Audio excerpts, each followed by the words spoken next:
ओम शांति। सुनते हैं 5 दिसंबर 79 के अव्यक्त बाप दादा के मधुर महावाक्य। आज की अव्यक्त वाणी का टाइटल है विजय का झंडा लहराने के लिए रियलाइजेशन कोर्स शुरू करो। आज बाप दादा ने महारथी घोड़ेसवार प्यादों की स्थिति का वर्णन किया। वो क्या वर्णन किया सुनते हैं इस मुरली से। नेक्स्ट, विजय का झंडा लहराने की मुख्य बात क्या है। नेक्स्ट, महारथी शब्द का अर्थ क्या है। और लास्टली, पुरानी दुनिया के वातावरण से कैसे उपराम रह सकते हैं।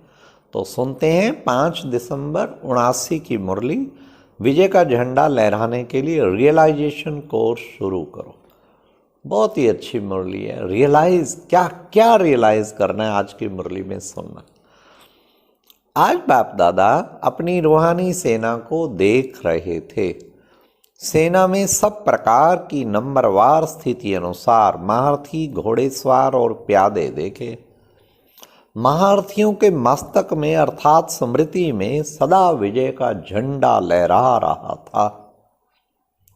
घोड़ेसवार अर्थात सेकंड नंबर, उनके मस्तक अर्थात स्मृति में विजय का झंडा तो था ही, लेकिन सदा नहीं लहरा रहा था। कभी खुशी की झलक से व निश्चय की फलक से झंडा लहराता था, तो कभी झलक और फलक की वायु कम होने के कारण झंडा लहराने की बजाय एक ही जगह खड़ा हो जाता था। तीसरे, प्यादे बहुत प्रयत्न से निश्चय की रस्सी से खुशी की झलक से झंडे को लहराने के प्रयत्न में खूब लगे हुए थे, लेकिन कहीं कहीं कमजोरी की गांठ होने के कारण अटक जाता था, लहराता नहीं था। फिर भी खूब पुरुषार्थ में लगे हुए थे। किसी किसी का पुरुषार्थ के बाद लहराता भी था, लेकिन कुछ समय के बाद, कुछ मेहनत के बाद, इसलिए वह झलक और फलक नहीं थी। बाप दादा बच्चों की मेहनत देख दूर से सकाश भी दे रहे थे, अर्थात इशारा दे रहे थे कि ऐसे करो।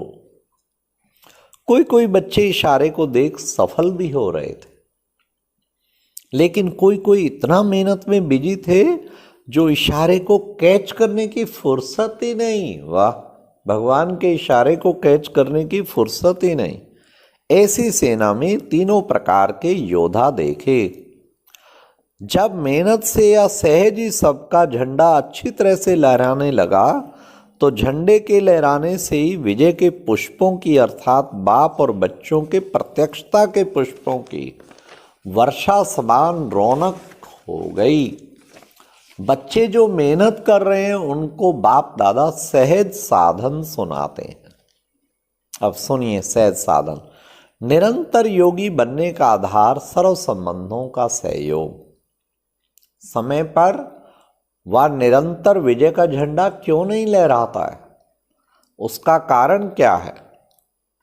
आप लोग भी फंक्शन में झंडा लहराते हो, तो समय पर क्यों नहीं लहराता। कारण, पहले तो रिहर्सल नहीं करते। ऐसे विजय का झंडा लहराने के लिए मुख्य बात रियलाइजेशन नहीं। अमृत वेले से रियलाइजेशन कोर्स शुरू करो। वर्णन तो सभी करते हो, लेकिन वर्णन करना और रियलाइजेशन करना अर्थात अनुभूति करना, उसमें अंतर आ जाता है। एक है सुनना व सुनाना की बाप से सर्व संबंध है, लेकिन हर एक संबंधों की अनुभूति और प्राप्ति अपनी अपनी है। तो सर्व संबंधों की अनुभूति व प्राप्ति में मग्न रहो, तो पुरानी दुनिया के वातावरण से सहज ही उपराम रह सकते हैं। हर कार्य के समय भिन्न भिन्न संबंध का अनुभव कर सकते हैं, और उसी संबंध के सहयोग से निरंतर योग का अनुभव कर सकते हो। हर समय बाप के भिन्न भिन्न संबंधों का सहयोग लेना अर्थात अनुभव करना ही योग है। ऐसे सहज योगी व निरंतर योगी क्यों नहीं बनते हो। बाबा से भिन्न भिन्न संबंधों का सहयोग लेना ही योग है। बाबा ने कहा बाप कैसे भी समय पर संबंध निभाने के लिए बंधे हुए हैं।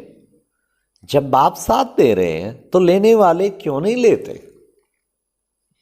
सहयोग लेना ही योग कैसे होता है अनुभव करो। माता का संबंध क्या है, बाप का संबंध क्या है, सखा और बंधु का संबंध क्या है, सदा साजन के संग का अनुभव क्या है। यह अलग अलग संबंध का रहस्य अनुभव में आया है। अगर एक भी संबंध की अनुभूति से वंचित रह गए ना तो सारा कल्प ही वंचित रह जाएंगे, क्योंकि कल्प में अभी ही सर्व अनुभवों की खान प्राप्त होती है। अब नहीं तो कभी नहीं। तो अपने आप को चेक करो किस संबंध की अनुभूति अब तक नहीं कर पाए हैं। इसी प्रकार से ज्ञान की सब्जेक्ट में जो भी पॉइंट्स वर्णन करते हो उस हर पॉइंट का अनुभव किया है। जैसे वर्णन करते हो हम सुदर्शन चक्रधारी हैं तो सबके दर्शन का अनुभव किया है। फिर बाबा ने कहा तो सबके दर्शन का अनुभव किस आधार से कहते हो। दर्शन अर्थात जानना, जानने वाला उस जानने की अथॉरिटी में रहता है। जैसे आजकल के शास्त्रवादी सिर्फ शास्त्र पढ़ते हैं, रटते हैं, फिर भी स्वयं को शास्त्र की अथॉरिटी समझते हैं। आप सब रटते नहीं हो लेकिन उसमें रमण करते हो, और रमण करने वाला अर्थात मनन द्वारा स्वरूप में लाने वाला ऐसे सदा ज्ञान की अथॉरिटी अर्थात सदा ज्ञान के हर पॉइंट के नशे में रहने वाला होगा। ऐसे हर ज्ञान की पॉइंट की अथॉरिटी अर्थात अनुभव के नशे में रहते हो। इसी प्रकार से जो धारणा की सब्जेक्ट में भिन्न भिन्न गुणों का वर्णन करते हो तो उस हर गुण की अनुभूति की अथॉरिटी हो। स्पीकर तो हो, श्रोता भी हो, लेकिन अथॉरिटी हो। चेक करो स्पीकर ही केवल हूं, श्रोता हूं या अथॉरिटी हूं। इसी में नंबर हो जाते हैं, फिर नंबरवार बन जाते हैं। अब महारथी की परिभाषा सुनो। महारथी अर्थात हर शब्द के अनुभव की अथॉरिटी। घोड़ेसवार अर्थात सुनने सुनाने वाले ज्यादा, अनुभव की अथॉरिटी में कम। सहज साधन क्या हुआ? रियलाइजेशन की कमी अर्थात अनुभवी मूर्त बनने की कमी। शक्ति और ज्ञान का विशेष अंतर ही है। वह वर्णन है और यह अनुभव होता है। निरंतर योगी बनने का आधार, फिर सुनिए, निरंतर योगी बनने का आधार सदा सर्व संबंधों का सहयोग लो। वाह वाह वाह वाह, कमाल है आपकी। अनुभवी बनो, समझा। दिन में हर संबंध समय प्रमाण याद आना चाहिए। मुरली सुनते हैं तो टीचर पढ़ा रहा है, आपको भी पढ़ा रहा है, हम भी पढ़ रहे हैं, है ना। ऐसे सुबह सुबह पिता कितना प्यार दे रहा, समय प्रमाण संबंध। दिन में फ्रेंड के रूप सेवा करें, खुदा दोस्त और हम इकट्ठे कर रहे हैं। नुमा शाम को साजन समझ के कभी किस रूप से कभी किस रूप से निरंतर याद करो। अनुभव की खान को अच्छी तरह से प्राप्त करो। थोड़ा सा नहीं लेकिन सर्व प्राप्ति करो। दो तीन संबंध का, दो तीन पॉइंट का अनुभव नहीं, लेकिन सर्व अनुभवी मूर्त मास्टर ऑलमाइटी अथॉरिटी बनो तो सदा विजय का झंडा लहराता रहेगा। बाप का तो सर्व पर स्नेह है।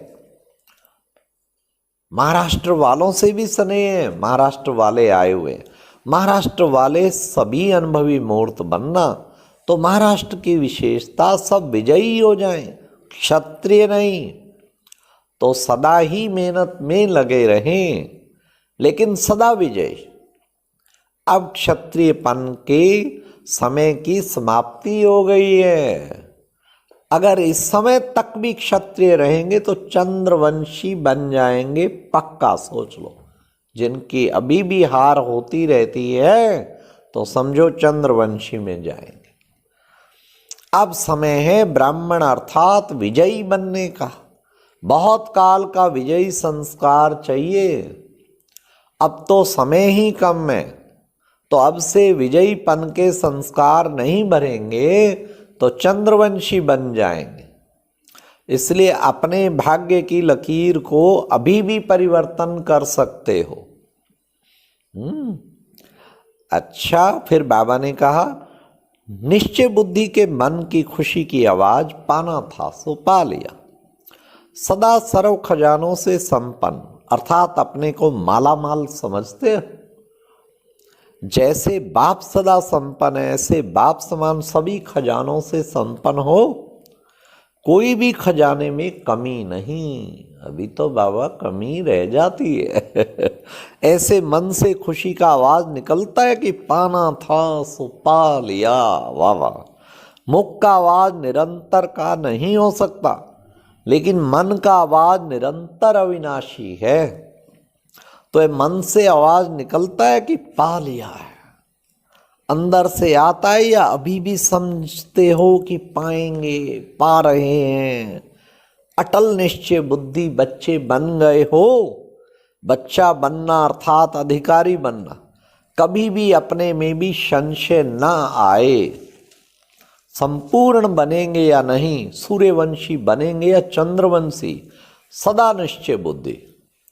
जैसे बाप में निश्चय, वैसे स्वयं में भी निश्चय। अच्छा, ऐसे सदा विजयी, सर्व संबंधों के अनुभवों के अथॉरिटी, ज्ञान की हर पॉइंट की अथॉरिटी, हर गुण के अनुभव की अथॉरिटी, सेवा की सब्जेक्ट में ऑल राउंडर और एवरेडी, इस विशेषता की अथॉरिटी, ऐसे बाप समान श्रेष्ठ आत्माओं को बाप दादा का याद प्यार और नमस्ते। अच्छा, वाह प्यारे बाबा की कैसी मुरली, इतनी प्यारी मुरली। हर संबंध का अनुभव करें, हर गुण का अनुभव करें। और अब यह एक बहुत अच्छी वीडियो भी जरूर देखें।